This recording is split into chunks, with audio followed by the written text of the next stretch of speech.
Good afternoon, Gainesville. You guys are wide awake, and I can do this now because I saw her teach Simon. I won't talk about Baylor Bears. We'll stick with the Gators while I'm here. And I got to give a shout out.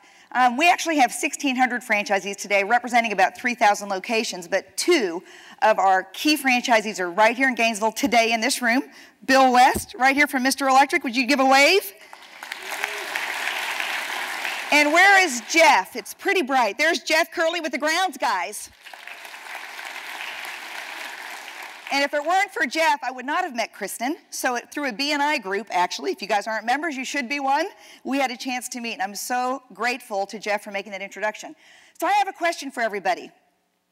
How many of you live rich? By show of hands, how many of you are living rich? Okay, I don't see too many hands going up. So you might be thinking to yourselves, what do you mean by living rich? Well, a lot of people like to act rich, right?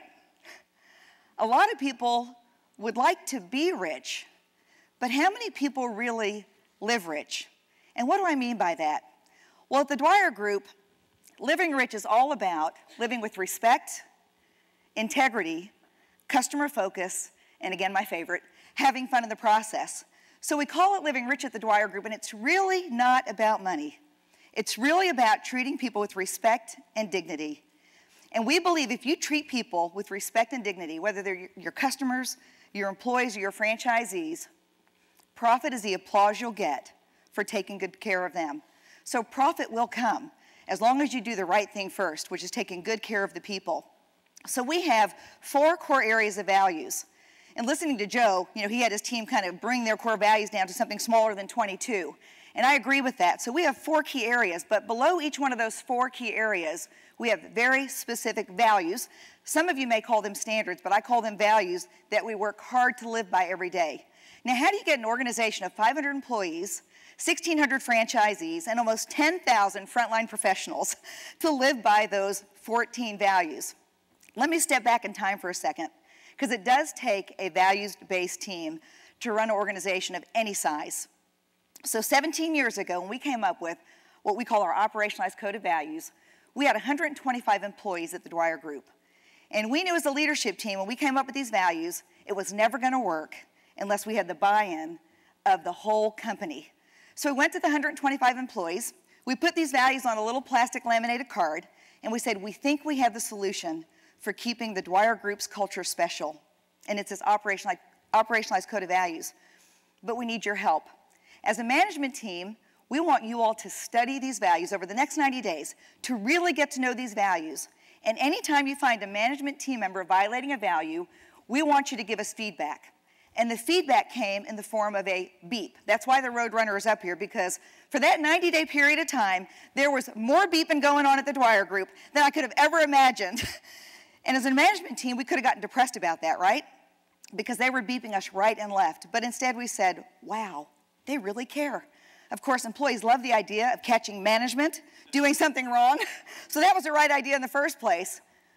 But they cared enough to really study those values, and they had the courage to beep us. Because it's not easy, right? To beep one of your leaders. And what's interesting is one of our values in the trades businesses is really challenging. And it's speaking calmly and respectfully without profanity or sarcasm. So think about plumbers. This is not you, Bill, but electricians, appliance repair people. Unfortunately, they cuss like sailors. So to speak calmly, respectfully, without profanity or sarcasm was a really hard thing to overcome in our business. So I remember during this beep game, one of our mailroom clerks is walking down the hallway and overhears an executive use profanity. And so the mailroom clerk did what we asked her to do. She said beep, and this executive responded in a way that was very embarrassing. She didn't go back and go, oh, shit, like she messed up. Instead, she flipped the employee off. Whoa, she was having a really bad day, right? That was the last thing we wanted to hear, is that an employee did what we asked them to do, and then the executive flipped the employee off. What's interesting is we coached that executive, and we said, we're all going to have a bad day. We get it. But flipping an employee off, really? Some of you are too young to maybe understand what flipping off is, and I won't repeat it up here because it's not very nice.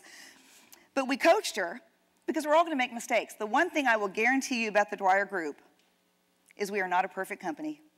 We're a company run by human beings, and guess what? Every single one of us makes mistakes. We work real hard not to, but we all make mistakes. The interesting thing is she chose to leave the company about 2 months later. Why? She couldn't play by her rules, right? She wasn't right for an organization that was going to hold her accountable to those values and give the employees permission to beep her when she violated a value. And that was okay. She and I are still friends today, but she was no longer right for our organization. So the great thing about having a values-based team is they have permission to hold one another accountable, and they have permission to hold me accountable, and it really works. So what I know about companies is most of us have done a strategic plan, right? Anybody been through a strategic planning process? Identified a vision statement, a mission? You were just talking about that, Joe. And maybe a code of values or code of ethics? But how many of you really went home after that strategic planning session or back to the office and did something with those values? Or was it 5 years later that you said, time to go back to the drawing board? We need to go to work again on our vision, mission, and values because they're not working. Well, why aren't they working? They're not working because 95% of the companies in North America do nothing with their values once they're written. You spend all that time and energy writing them, and then nothing happens. They go on the shelf, and they're not even discussed again until the next strategic planning session. We didn't want to be guilty of that at the Dwyer Group, so we said, we're a franchise company. What are we best at? We're best at creating systems. So why don't we create a system around the values? So we said anytime there's a meeting of 3 or more of our employees or our franchisees, we're going to take the time to review the values. Simply go through each one of the values. Start by reading the affirmation at the top, we live our code of values by, and take one value at a time. And then when we get to the last value, together we'll say, we live our code of values by having fun in the process. Because I can't be the only one having fun, right, in this company. We want everybody to be having fun in the company. When I'm not having fun anymore, I know it's time for me to exit, right? So that's something we implemented 17 years ago, and it's worked beautifully. There are times when I have 6 meetings in a day, and we talk about the values 6 different times. Doesn't mean we read them every single meeting, because I could be in the same meeting with a few of the same people. So we might say, what value do we have an opportunity to get better at? Or who's got a code of values story to talk about today? The bottom line is at the beginning of every one of those meetings of 3 or more, we talk about the values. Now, how would that improve your business? If every time you met with 3 or more of your team members, you made an effort to talk about your values, would that force you to keep those values top of the mind? And again, we're not a perfect company, but I want to tell you, it's much better to have high standards, right? Have a high bar and almost reach that bar every day than to have low standards and achieve it every single day, right? Wouldn't you rather reach the high bar, almost get there every day? Well, we're not perfect, and we admit that. Any Undercover Boss fans in the audience? Anybody like Undercover Boss? Great. Well, my mission for going undercover was to find out if our code of values was truly penetrating the front lines. I have the privilege of getting in front of every new franchisee and every new employee of the Dwyer Group, those that work directly for the Dwyer Group, and talking to them about the importance of our values and living those values. But I cannot be in every place around the country or the world, we're in 9 countries, and touch all of the 9,000 to 10,000 employees that we might have at one time representing our franchise brands on the front line. So going undercover, I wanted to find out what was really happening on the front lines. Were those team members truly living our code of values? And what a wonderful opportunity for me. So the first job, and I had no idea who I'd be meeting with, first job was with a young man named Wayne, and he was a Mr. Rooter in Atlanta, Georgia. Okay, first of all, that wig is disgusting. And it's interesting how many viewers cared about whether I kept the wig or I kept my blonde hair. It's funny what people care about in America. But anyways, seriously, here's a guy who was concerned about his paycheck, one of the most important things in our lives, right? Because he had to provide for his family. So one of the values I'd like to talk about is we live our code of values by listening with the intent to understand what is being said and acknowledging that what is said is important to the speaker. So whether I was Faith Brown, Undercover, or Dina Dwyer-Owens, I had to listen with the intent to understand what Wayne was saying and that it was important to Wayne. Many times, we might pretend that we're listening, but we're busy thinking about what we want to say next. Anybody guilty of that? I've been guilty of it. It's a problem, isn't it? So I encourage our employees and our franchisees to listen with both your ears and your eyes, right?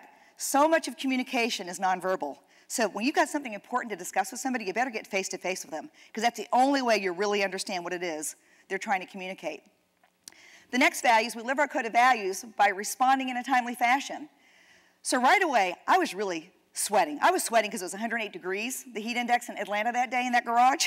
But I was really sweating because this guy was not happy, right? And he even said during the episode, and it aired on national television, is that he thought the company was a little bit shady. How would you like somebody to call your company shady on national television? Didn't feel very good, but I responded timely. I excused myself from the set. I called the president, Mr. Reuter, and I said, we've got an employee here who's concerned about his pay. Would you please call the franchise owner in Atlanta, Georgia, and make sure that he gets together with him ASAP as soon as we're done filming? So that franchisee met with Wayne, not just Wayne, but the entire team that night and discussed the compensation program, which is commission-based. So if you don't explain a commission-based program carefully, it can be confusing. And when an employee doesn't trust that you're paying them right, guess what? There's a lot of problems. Next, we live our code of values by speaking calmly and respectfully without profanity or sarcasm. I thought Wayne was very respectful in his approach in how he communicated to me. I asked him a question on the set. I said, tell me what you like about the job and what you don't like about the job. He was honest, and he wasn't sarcastic, and he didn't use profanity. Next, we live our code of values by acknowledging everyone is right from their own perspective. So from Wayne's perspective, there was something wrong with the pay. He didn't understand it. From Bob Minkert's perspective, the franchisee, there was not a single thing wrong with the pay. He hired a labor attorney to put the commission structure together, and it made perfect sense. The problem is they needed to bring these two perspectives together and come to an understanding, and that's exactly what they did. Next, we live our code of values by making only agreements we are willing, able, and intend to keep. So my next job was with somebody that was actually a franchisee. I had no idea I'd be meeting with a franchisee because I've met every single franchisee, and I was really nervous that I'd blow my cover. Here's what happened. So here's a guy who agreed when he became a franchisee to follow our systems. But on national television, he frankly admitted that he wasn't following our systems. He didn't know that. Remember, he did not recognize me. He had no idea that he was going to be admitting this on national television. So if you know about Undercover Boss, at the end of the episode, you come together and these folks, the contributors, show up and you reveal yourself as the boss. So I met with Brock at the end of the show and I said, Brock, I'm Dina Dwyer-Owens, and it really hurts me to hear that you're not following the system. And I asked him to please follow the system. He was already getting very high customer satisfaction scores, but I said, what would happen if you really followed all 14 steps? And he said, you know, you're right. I really should give that a try, and I haven't given it a try. We get busy, right? We get into our businesses, we get busy, and then we forget some of the most important things we're supposed to be doing. And now that he's done that, guess what? His business is up 69%. First quarter of last year compared to first quarter this year, he's up 69% by following all 14 steps. But he operated in a responsible manner above the line because we want people to take responsibility. I don't want to have them blaming others. I don't want to hear justifications, and I don't want them to be ashamed. We're all going to make mistakes. Just own it and then do something about it. We live our code of values by communicating any potentially broken agreements at the first appropriate opportunity to all parties concerned. We already talked about that. Brock basically admitted he wasn't following the systems. And we're not going to go through this reveal because I just talked to you about it. Another surprise I had has so much to do with this value, communicating honestly and with purpose. We only have 4% of our front line represented by women. So only 4% of our team on the front line are actually women coming into your home or business to make the repairs. So I showed up and I had a wonderful opportunity to work with a young girl named Tana Marino with Mr. Appliance. And boy, does she communicate honestly and with purpose. So Tana communicates honestly and with purpose. Tana, she also asked clarifying questions if she disagreed or did not understand. She went on to say, it didn't show up on the episode, but she said, you know, those pearls are a safety hazard. And she was right. I was wearing pearls around my neck, around my wrist, pearl earrings on, the whole bit. So Tana now, she is so good at living our values that she works at the corporate headquarters for Mr. Appliance. So here's a young gal who's got 4 children who loved to work with her hands but was great with the customer and really great at living our values. So the final value, and I want you guys to read this one with me nice and loud, we live our code of values by having fun in the process. So as leaders, we've got to be vulnerable sometimes and be willing to put ourselves in silly positions, right? And we have to just look bad sometimes to our employees because we can't be good at everything. There's no way. So I think Jeff Kirtley will really appreciate this one.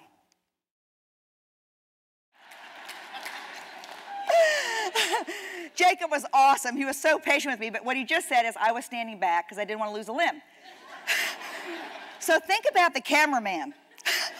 Where was he standing? Literally, he said, he called me Faith because they never called me Dina by my real name. And he said, Faith, I thought you were going to kill me. I said, you should have stood back. I had no control over that hedger, no control. So that's part of having fun in the process. Now let's just step back a second. Where it all really starts is with us, right? All the speakers today have really talked about how we have to know who we are. I think it was Nadia who said, study who you are, understand who you are. And then I would say, once you know who you are, be your best authentic self. Don't be afraid to be you. I can't be Nadia. I can't be Diana who's coming on next. I can't be any of the other speakers who've been here today. And I don't really want to be them, right? I want to be me. But I want to be the best Dina Dwyer-Owens that I can be. And when Studio Lambert and CBS came to my office and they said, who's Dina Dwyer-Owens? Tell us what happens when you're not at the office. What happens in the morning before you go to work? What happens when you come home from work? And I told them, well, here's what happens in the morning. I get up. Before I even get out of bed, I say my prayers. I've got so much to be thankful for. And then I go downstairs and I make pancakes for my son, 6 a.m. in the morning. My pancakes were flat. I had viewers to tell me how flat my pancakes were, and that's okay. And then I said, read the paper and chat with my husband over breakfast. Then I head to church. And the casting director said, you do what? I said, I head to church. He said, why? This guy's from LA, by the way. Why? I said, because I need it. I don't know how I could run this company and raise a family and be the best that I could be in all areas of my life without that. That's my foundation for success. I said, I have to have that. And they said, well, do you think we can follow you to church? I said, I don't know, let's see. Here's what happened. Boy, was I grateful to Studio Lambert and CBS for having the courage to share who the real Dina Dwyer-Owens was.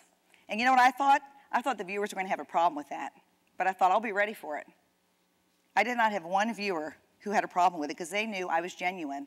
And that's who I am. I'm not here to make any of you who I am, right? I just want to be the best that I can be. And it was amazing, in fact, the letters I got to the extreme opposite of what I thought I was going to get. So let's just summarize. Living rich is important. And when you have clear values in your organization, make sure that you surround yourselves with a values-based team. You certainly have to have people that complement your strengths and your weaknesses, but have people that are aligned with your values. And then systematize and internalize those values. Make sure that you talk about those values and you visit them on a regular basis. Maybe it's not every meeting of 3 or more. Maybe your business doesn't allow that. But find a system that you can put in place that forces you to talk about those values and hold yourself and your team members accountable to the values every day. And then make sure you measure performance. It's one thing for me to be up here talking about we've got values, right? It's another thing for me to recognize whether or not we're truly living those values or not. So we survey our franchisees on an annual basis. We ask them, value by value, how are we doing? We survey our employees every year and we say, value by value, how is your supervisor doing as it relates to these values? And then we total those scores and we say, where do we have an opportunity for improvement? And the good news is there's always an opportunity for improvement. So to just close the session, I want to share with you that I achieved my mission for going undercover. 2 out of the 4 contributors that I met with, the employees and the franchisee, undercover, even gave me the code of values card. When I got into the van with them to go to the customer's home for the job, they said, you've got to get to know these values because this is what our company stands for. This is the foundation for the success at Mr. Electric, or this is the foundation for the success at the Grounds Guys. And you've got to really know these values. That's going to be the most important thing that you do. Because if we do this well, no other competitor can touch us, right? So here's what happened at the end with Tana Marino, who really lived the values while undercover. So I would say, thank you. The viewers say Tana rocks, and I agree with them. After about 40 million viewers who have watched our episode now, because it's been sold all over the world, and I know when a viewer has watched it, whether it's in Norway or India or in Canada, wherever it may be, because I get tweets and I get emails and I get Facebook mentions. It's just amazing. But here's what we heard from the viewers. Some of the things you see up on the screen here. The thing that's most important is it's not often that you see a company with ethics and values. So you people in the room today are the companies who represent true leadership in America today, or you wouldn't be here because you care about learning and being better. So live rich, and something wonderful, and as Nadia would say, something beautiful will happen. Thank you, and have a great day.